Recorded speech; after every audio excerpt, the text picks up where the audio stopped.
ઉપસ્થિત માનનીય આચાર્યશ્રી, મહેમાનશ્રી, શિક્ષક શાળાના શિક્ષકશ્રી, વહાલા વિદ્યાર્થી મિત્રો, આપ સર્વને મારા પ્રણામ. મારું નામ વનકર વેદાંશી છે. હું આ જ શાળાની વિદ્યાર્થીની છું, ધોરણ 10ની. તો આજે આપણે સૌ એક ધોરણ 9ના વિદ્યાર્થીઓના સ્વાગત માટે ભેગા થયા છીએ.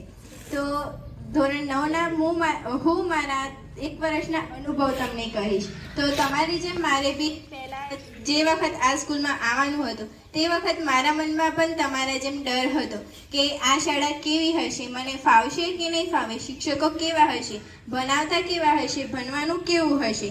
પણ જેમ જેમ સમય વીતતો ગયો આ શાળામાં તેમ તેમ સમજાયું કે આ શાળા જેવી કોઈ શાળા નથી. One of the best school in this world. તો તમે બધા અહીંયા જેને એડમિશન આ સ્કૂલમાં લીધું તે બદલ આપ સર્વેનો સરસ્વતી હાઈસ્કૂલ મોયત તરફ